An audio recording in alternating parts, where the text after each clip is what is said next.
Well, good afternoon, everyone. Thank you for joining our webinar. My name is Toby Penn. I am the VP of Sales here at Virtual Guardian. Joined with me today is Robert Pace, the SVP and CISO at Invitation Homes, as well as Andre Piazza, a Principal Product Manager at BforeAI. Welcome, gentlemen. Thank you for joining me in this webinar. Thank you, Thank Toby. you. All right, so quick order of business. We're going through this, if you have any questions, please feel free to put them in the Q&A. I will keep an eye on that and ask as we go along if they haven't been answered or if I don't already know the answer that's coming. So we're going to start with a quick level set from Andre about what Before AI is, the technology itself, and then have a conversation with Robert about how they leverage this within their environment. So with that, Andre, if you can get us started, what is Before AI? Hey, hello there. Hello, everybody. So before AI, uh, essentially before AI is a 5-year startup that is bringing to the market a new set of technologies that I'm going to cover in a moment. We specialize in predictive threat intelligence and brand protection services. So to get us started, let's take a look at the cybersecurity industry over the past few years. It's essentially reliant on detect and respond. It's an industry where we're told to assume breach, and in which we're also told to accept false positives and handle things as they come after the fact. Essentially, this is what the three founders of Before AI noticed in the industry, that it was essentially victims waiting to happen. And that is not a position that the founders were satisfied. They wanted to move above and beyond the paradigm of right of the boom, waiting for something to be detected. And they wanted to come up with a new set of technologies. With the advances in computing, big data, and also in coming up with predictive AI, they were able to actually develop algorithms that would actually make a change in the industry and the way that it belongs. So before we get into the technology itself, I wanted to spend a little bit of time talking about the outcomes that this technology generates. Wait, wait, So wait, wait, wait. Hold on a second, Andre. Pre-crime, that sounds awful familiar. yes, it does. And you're kind of, putting me one Oh, I step jumped ahead ahead. I'm so here, sorry. right? All right, yes. So, as we talk about a pre-crime, one of the inspirations for the founders was the pre-crime technology that you saw at a Minority Report more than 20 years ago. So it was nearly 25 years ago this year. So pre-crime technology relied on three precogs, human precogs, that essentially predicted facts before they happened. Uh, and that was the part of the inspiration, to the point that even the pre-crime trademark belongs to Before AI at this point. So that is the root of this technology. And what we have here are some of the outcomes that are enabled by the use of Before AI. One is this is an independent assessment by DNS Filter. They have assessed a meeting of 18 days of our predictions being in advance compared to 40 plus other threat intelligence feeds. So when it comes to predicting things, 50% of the time we're going to be 18 days or more in advance compared to everyone else. The other thing that is important in this technology is the high level of accuracy. So that level of accuracy, we're talking about a 0.05% false positive rates that were assessed against our feed. That level of accuracy actually enables people to do, and we're going to talk to Robert about this, enables people to automate actions, right? And those actions, we're calling them preemptive actions, in the sense that we know that something is going to happen, so we're essentially buying time for defenders to automate an action that is going to be happening before the fact. So And yeah, that this is really that preventative measure, right, Andre? That's it helps to stop things before they happen and keep us away from the reactive state that we're constantly in and become more proactive. Am I hearing that correctly? Precisely, that's exactly what it is, right? A prediction by itself is worth nothing if you're unable to take an action, right? Knowing the lottery numbers is not going to get you ahead unless you actually bet on the lottery, right? So essentially, those preemptive actions are, that level of a peace of mind that you are talking about. The other thing is that this accuracy level is guaranteed by the largest reinsurance company of the world, which is Munich Re. So Munich Re, we have a contract with them that is extended to all of our customers, and they're essentially backed by a guarantee that they're going to be receiving 10x the value of their annual contracts in case of an incident that was not predicted by before AI, right? Either false positives or false negatives. And Robert, I'm going to steal your question. How many times have you had to pay that out, Andre? Zero times today over There you the go. course of the last five Knock years. on wood. Yeah, continue your process, Andre. I really want that to continue. Yes, we're here to help you and everybody else, Robert. That is precisely the intent here. In 80% of the up to 85% of the traffic of the threats that we detect are actually diverted in less than 5 minutes. So we're definitely going to deep dive into disruption in a moment. We're going to talk more about that. But that is another outcome that is being generated when it comes to protecting the digital assets of an organization, right? We can divert traffic to a malicious infrastructure while the takedown is being processed.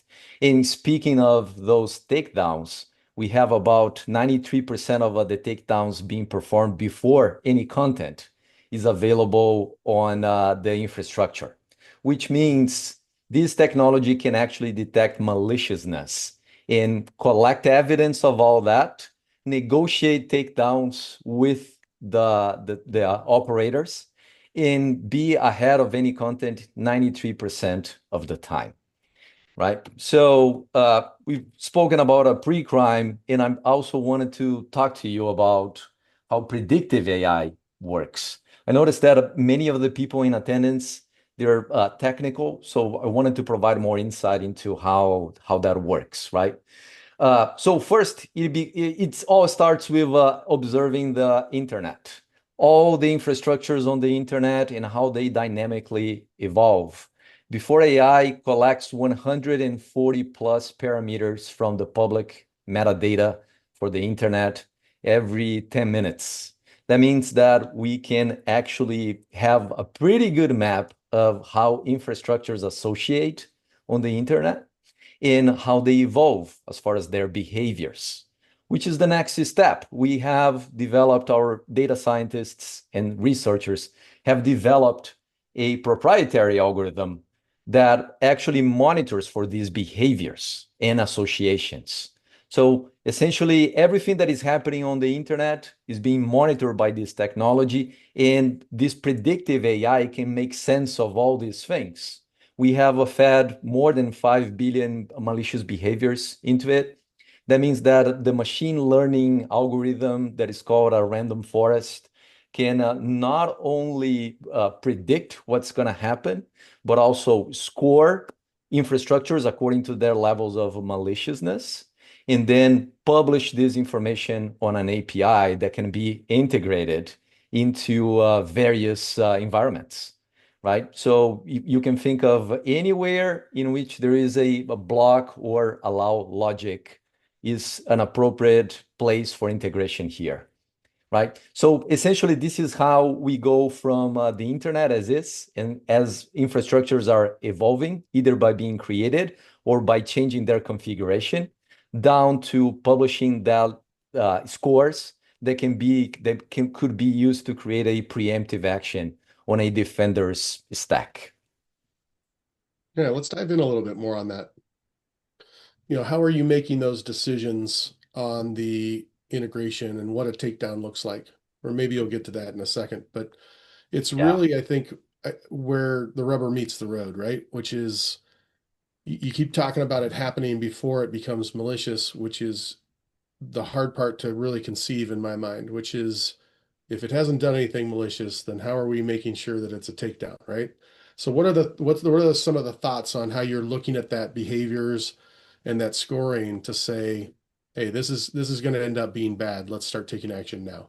Yeah, we're definitely gonna talk about that. I'm gonna get to that in a second. We're gonna deep dive into the takedowns and how we collect evidence of maliciousness and how that shapes up and how that could be predicted before there's even content on the infrastructure. Our bridge to get to that is, talking a little bit about the product line that is enabled by this technology, right? Two different services, they work differently, and I wanted to make that differentiation to avoid confusion to people that are listening to us. So we have a pre-crime intelligence on the left side, which is a predictive threat intelligence feed. It's essentially the one of the uses of this technology, which is, you monitor the internet, you predict, you score them, and then based on that score, which is in between 0 to 1, you can actually devise a preemptive action after that, right? So for infrastructures that are anywhere in between 0 to 0.5, we consider them benign. And what we're suggesting to our customers is to implement an allow list, right? So we're usually talking about block lists, which is, definitely the use for malicious infrastructures above 0.8 in scoring. But we're also talking about allow lists because in recognizing that an infrastructure is benign, we can allow communication with that. And that has been important to some of our customers that have a dynamic supply chain and third-party situation in which, having an allow list that is reliable is as important as having a reliable block list, right? This is the one that gets integrated into APIs, and they can, whenever there is that logic of allow or block list, essentially you have a preemptive action taking place, and that is where we integrate. Now, the second service that is allowed by this is called a pre-crime defense, which is essentially protecting an organization's digital assets, such as domains. So it's essentially a protection against impersonation and third-party protection as well. Uh, and what you find there is essentially a service that is going to be monitoring for the creation of new infrastructures and is going to be comparing that to the domains that are owned by the organization.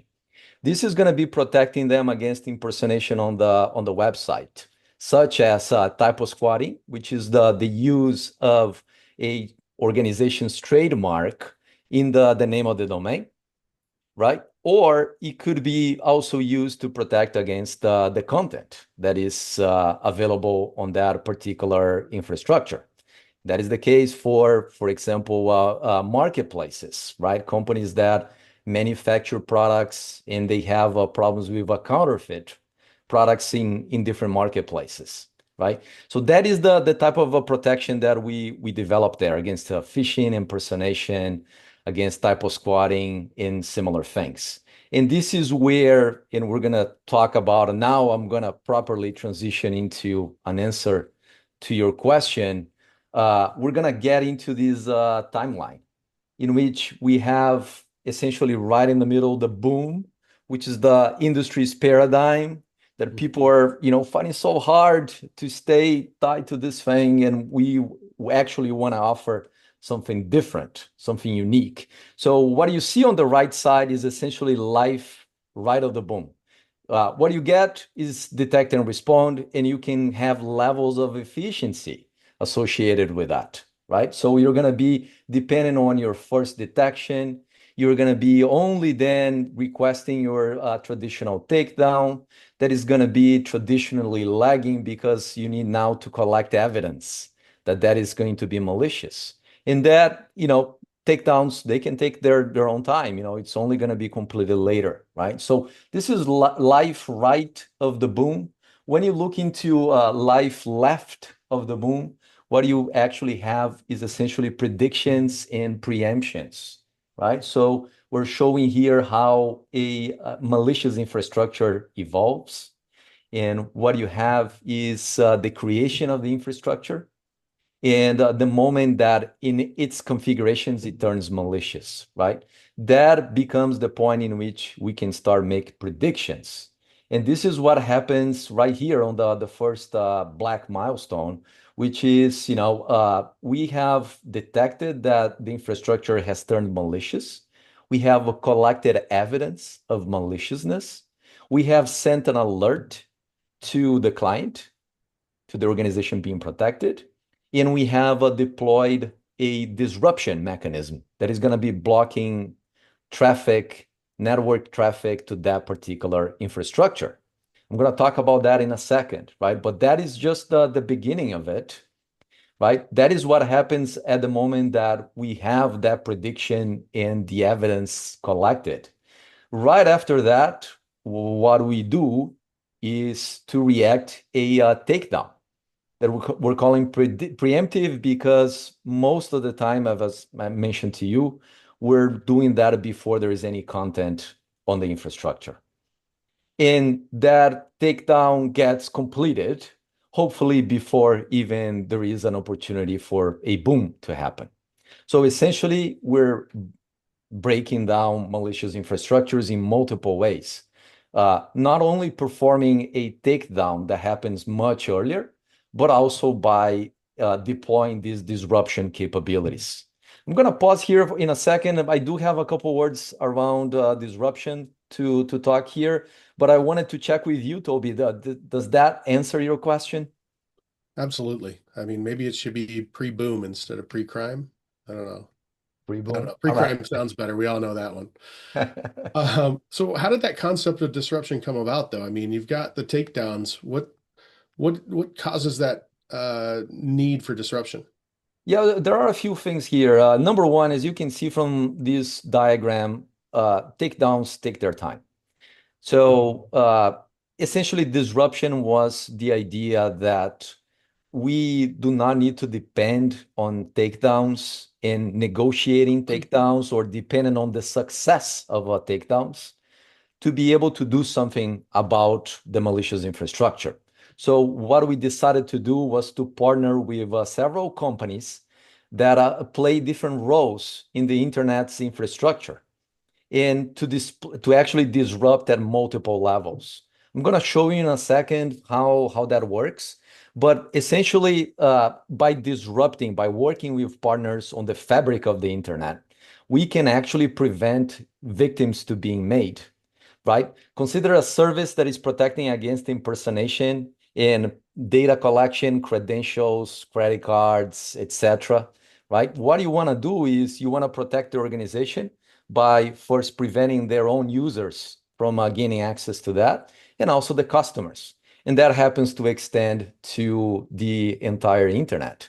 So disruption is also a play, not only for efficiency in the process, but also for averting victims while takedowns are getting completed. Well, and I know I'm sure that everybody adheres to takedown requests, right?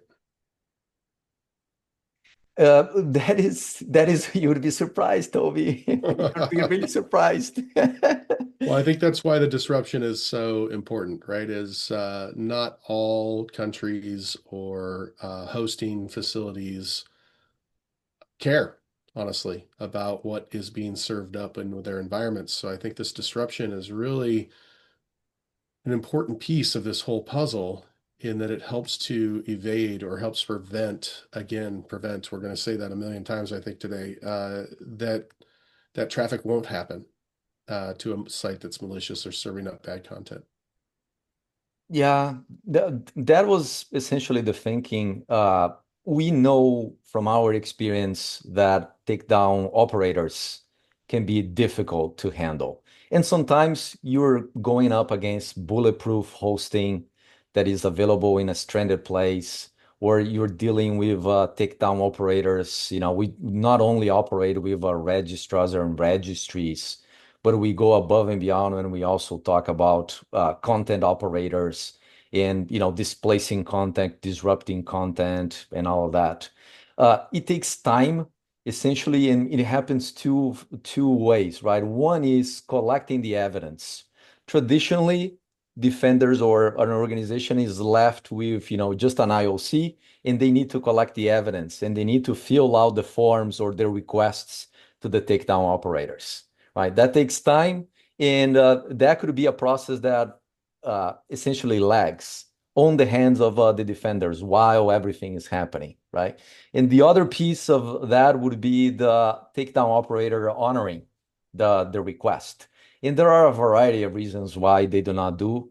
And we've established partnerships with many takedown operators precisely for that, to ensure that we are seen as that trusted partner that provides preemptive content takedowns that are actually of value to the takedown operator, right? Because they're dealing with abuse and they want to be informed as soon as possible when something is, in fact, abuse of their terms of service, right? So, just for reference, takedown registries, registrars, they can actually recoup some of the dollars invested if they actually identify a malicious infrastructure before there is even content in it, right? So there are dollar signs associated with that. So having a reliable source like BforeAI is something that actually expedites the entire thing through these partnerships. Excellent. So just to wrap up, a couple of thoughts into disruption, how that works. We're talking about 75 plus of the network traffic being disrupted. And that is due to our partnerships with Windows Defender and Google Safe Browsing, essentially helping them disrupt things. And that the amount of internet users is up to 85%, right? So we have a large number of people that are going to be benefiting from these disruptions. And I'm gonna show you in a second these partners. And while takedown is being completed, we're essentially generating outcomes for many people and therefore the organization through this, right? I mentioned to you that with the browsers we actually cover a large amount of users, and then we have other partners such as VirusTotal that is powering essentially block lists in so many different services. So we have DNS services providers that can also disrupt traffic to a lot of the users through them. And we have a partnership with Meta and their social media to actually expedite the takedowns on their platforms. So many ways, and you can see through this logo list, you can see that this is the fabric of the internet at many different levels. And the idea is that we could be generating outcomes to a lot of people. For example, we've heard that through VirusTotal, we could be impacting up to 1 billion email inboxes just by having an IOC block there, right? So this is very significant, and that is the power of disruption in itself. Amazing. So that is what I had. I was curious, to hear about, from you, Toby, Robert. What do you guys think of all this? Andre, I'll jump in, and I think a lot of folks may just when they hear the pre-crime, think about the movie. However, when you think about from a business process perspective, and I want to speak to it from a leader in technology. I'm the SVP and CISO and infrastructure leader at Invitation Homes, medium-sized organization, which means, just like everybody attending the call may know, you don't have enough people. So if you think about that traditional points that Andre went through, you got to detect it, then you got to investigate it, then you got to escalate the legal, then you got to submit the takedown, then you got to wait for action.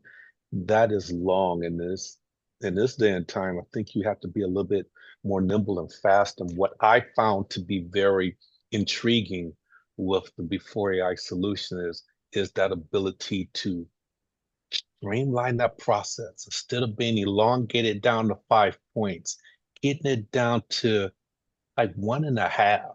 Now, I will say this, Andre, that for this to really be absorbed and understood fully at the organization, that CISO needs to have a good relationship with their legal department so they know what they've been fighting. They know what's going on.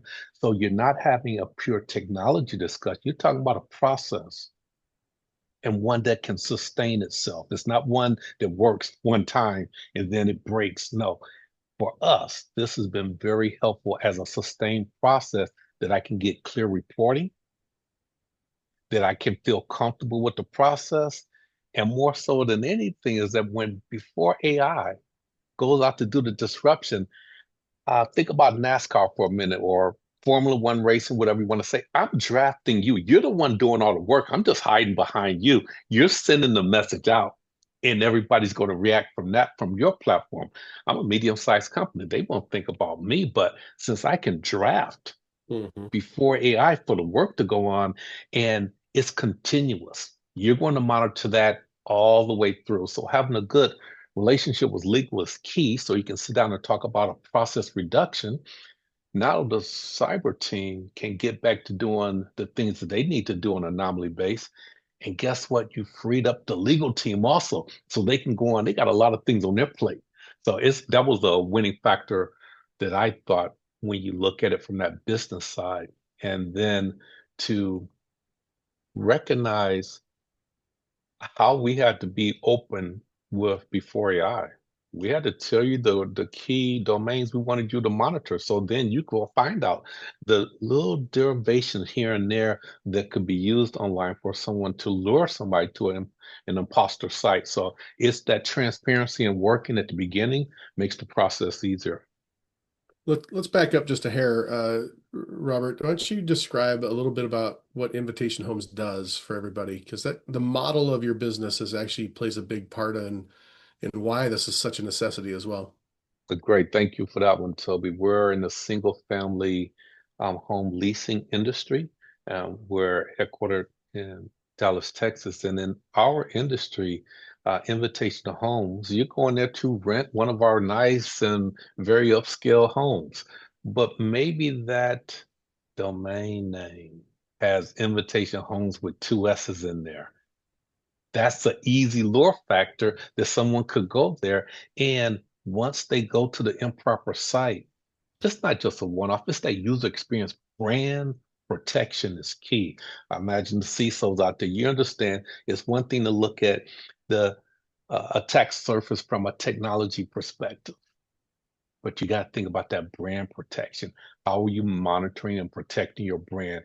And Toby, we found that to be very key because it is so easy that someone could impersonate one of our good homes and try to pick on Toby, lure Toby over here so he can just do a quick deposit. And before you know it, it's bad press. And it still kind of, goes back to us, but that's what we try to protect at all times. We care about our current residents and we care about those prospects. So we want to make that user experience great, comfortable, and secure. Well, doing a bunch of phishing tests here at Virtual Guardian, I know that 100% of companies fail that. So, um, yeah, it is a real issue, right? Is making Yes. sure that people aren't clicking on things. But I think that's one thing I want to hammer a little bit, and you can back me up on this, Robert. But in a B2C world, you're not just protecting your own users and your own organization and your own brand, you're also protecting your consumers or your customers, right? Yes. So the person that is trying to get to you isn't being duped into something else or into fraud and that they've paid but not paid and all of these things to where now you have to try and figure out with other lawyers and other departments on how to rectify all of this. So I think it goes beyond just brand recognition and brand awareness and protection. It's really about how do I protect my consumer or constituent as well, right? Yes, having a process, you hit it right. We have to make sure that that prospective resident and the current residents are being protected at all times. That's really key. And as a CISO, you understand that is your responsibility.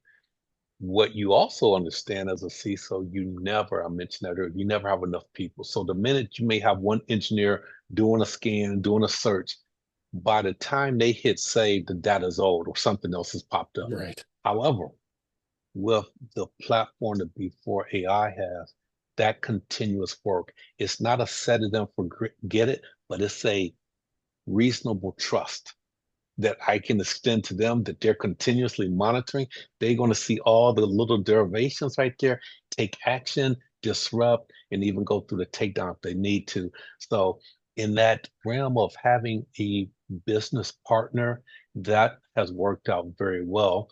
Now, before we started with Before AI, we just wanted to test it out. So I had my guys, we went through and just did our own view of what we could see and what was going on. And by the time he did a quick analysis, it matched up exactly. So I was like, okay, we've we've come to a point of reasonable understanding. I can have an extension of my team by 3x.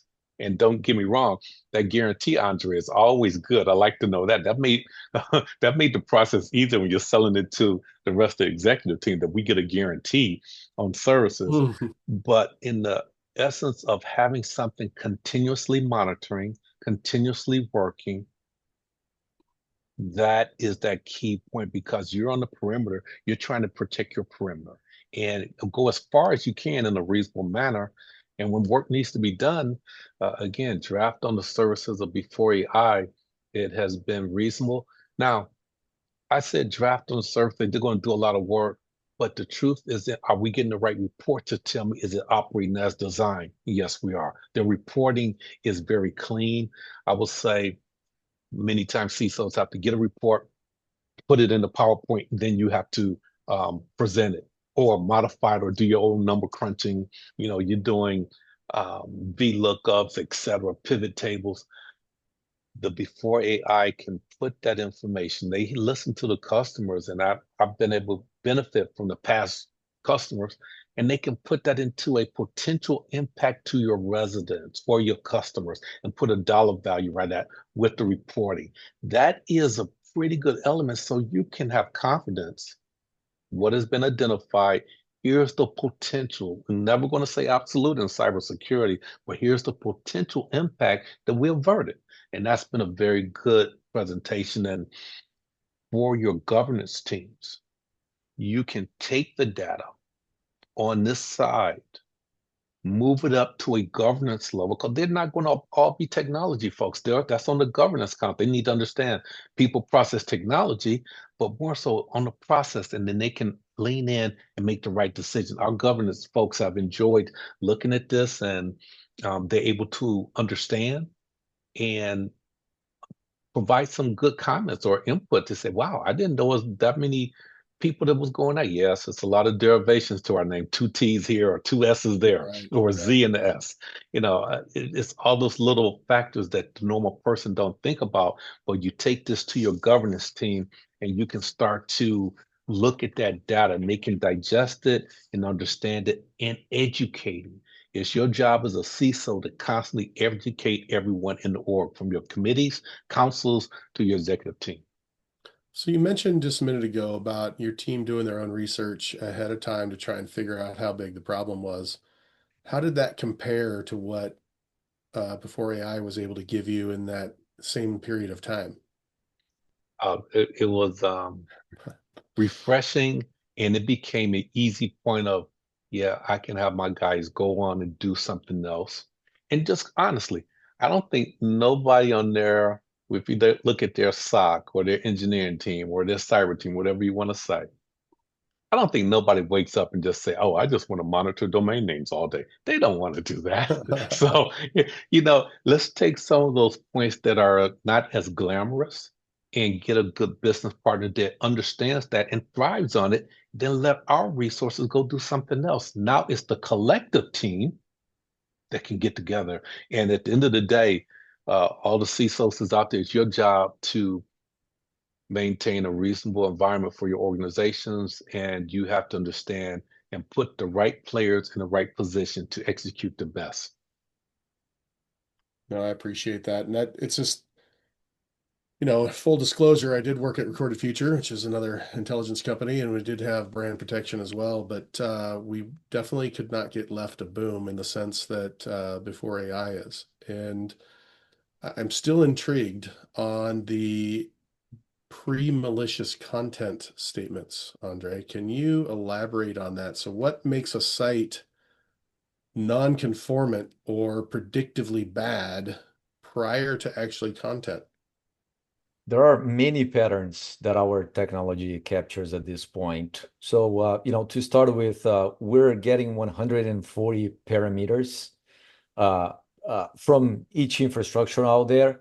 So a good starting point is essentially making sense of those IPs and ASNs that we're actually finding in the infrastructure, right? So that is a starting point. The thing is, it doesn't require content because we can watch the behaviors and the associations, right? So parameters are going to be giving you a part of the answer. The other piece of that is how the infrastructure is behaving. So you can see that it was created 7 days ago, and then it didn't have any A or MX records associated with that. And then you can see that they started associating things and they're starting to build something that could turn into a business email compromise, right? Or you can look at the typo squatting and you can see that not only there is a typo squatting against invitation homes, for example, but that they're starting to attempt to mimic legit infrastructures from invitation homes in their own configuration as an attempt to look legit. So those things are actually going to be making a difference, and those are the basis of our takedown requests.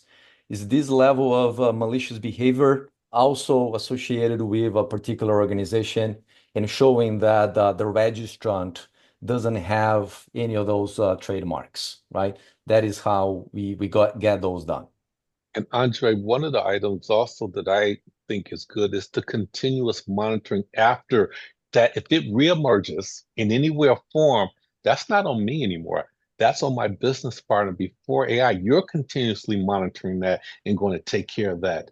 That is another item because um, just like bad weeds, something can pop up again, right? And Right. you have to take care of it and be very clear in your process, especially when you're presenting your information as far as your attack surface area that we're have mitigated X and this is because of that. You don't want your information to, from an integrity perspective, not be good. You being the CISO presenting, you want to have confidence in what you're presenting and know that it's been addressed. And oh, by the way, if there is a point of reoccurrence, that will be addressed also. It's a continuous point. That's what we get with the services. That has been our experience. We see a lot of completed successful takedowns.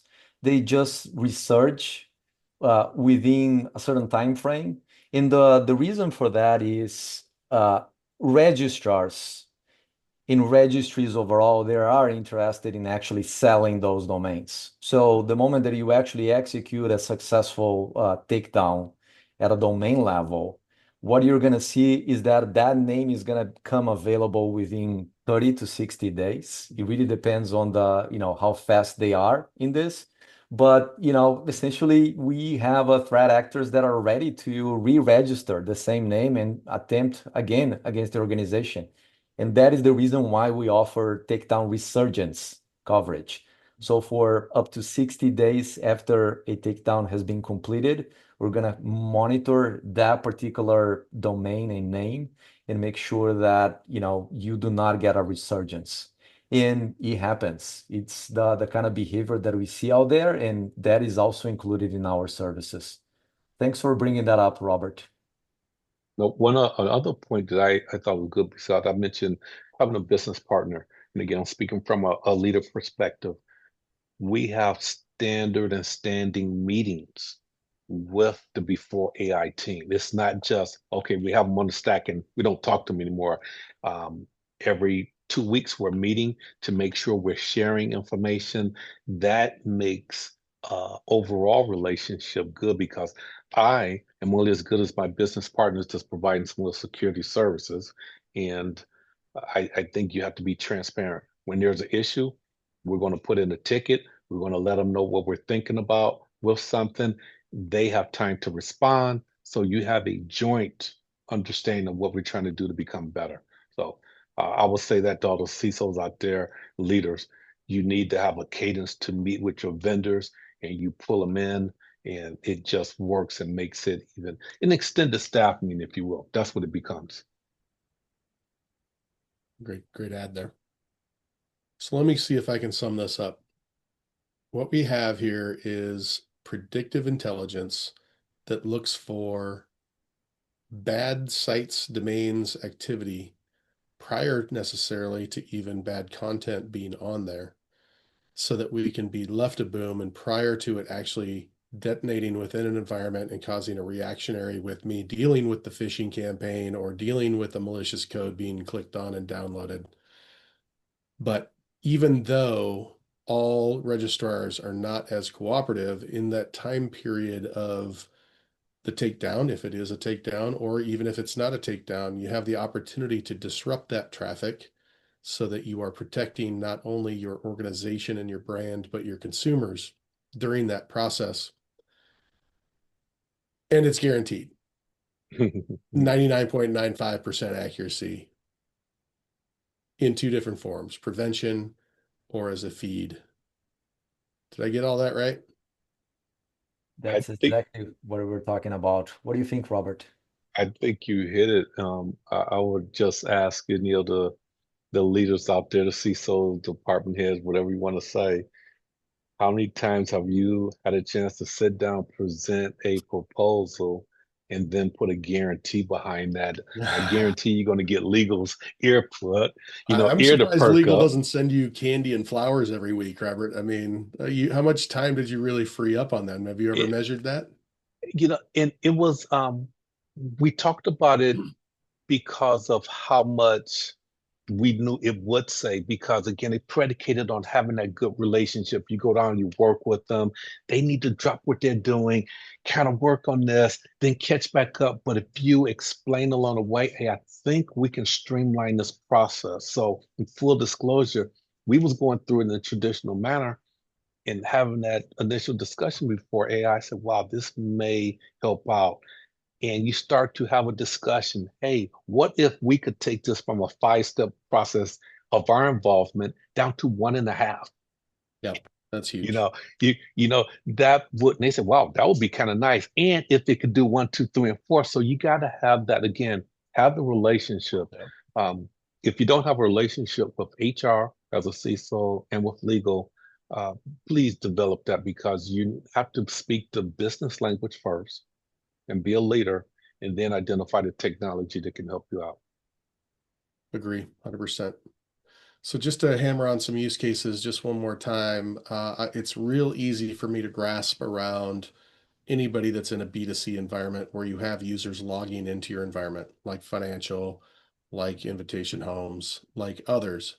But if you think of even more so probably right now, given all the fake stuff that's out there so prevalent, if you provide information to the public, say you're a .gov or a city or something, right? Making sure that people aren't impersonating you and your city and acting on your behalf or your government or a federal agency or whatever. It behooves you to make sure that your constituents, customers, consumers are all coming and getting the information directly from where they're supposed to, and that you're helping to protect them and prevent them from going places that are not you. So it's all helpful in a multitude of arenas. It's most easy for me to grasp around people that, I go log into a website or it's financially motivated or things of that, but information is capital as well. So even if you do not have that B2C relationship, if people are coming to you for information, this is still very, very, very relevant. Yeah.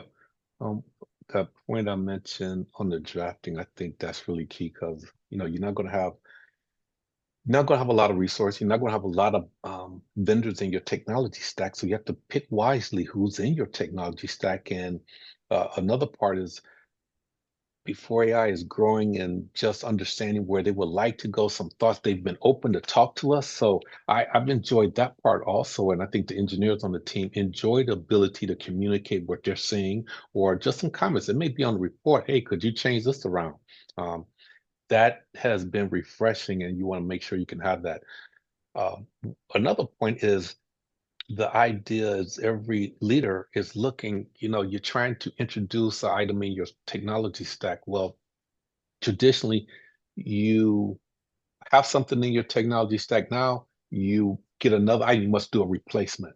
I would submit to all the leaders out there, this is a net new, this is your AI expense stack. You're not going to displace anything with this. You're putting it in and going to let it serve as a cornerstone on the AI side, not your traditional side.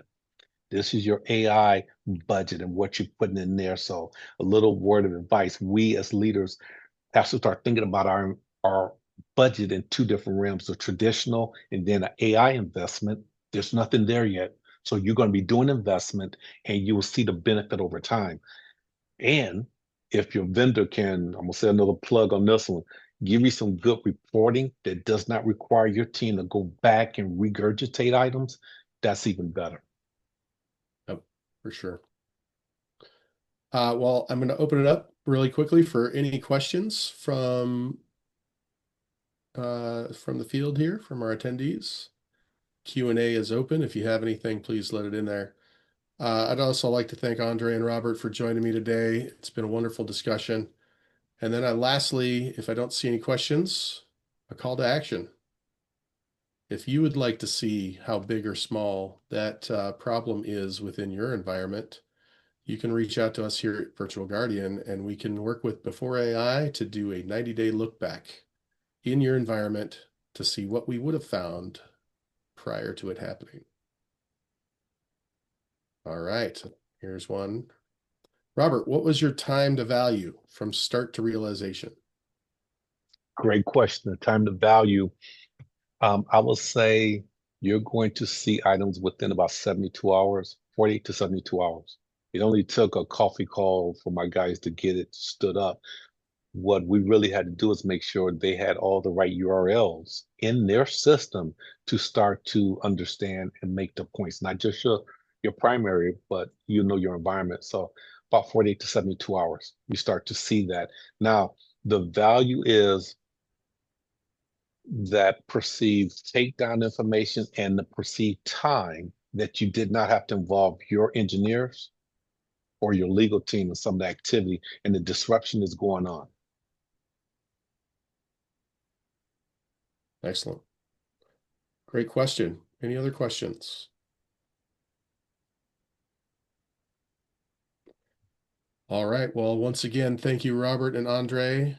Again, if anybody would like to do a look back in their environment, please feel free to reach out to Virtual Guardian at virtualguardian.com or send an email to me, tpen@virtualguardian.com, and I will route you to the right person. With that, we will go ahead and wrap up. Thank you for joining us, and happy pre-crime.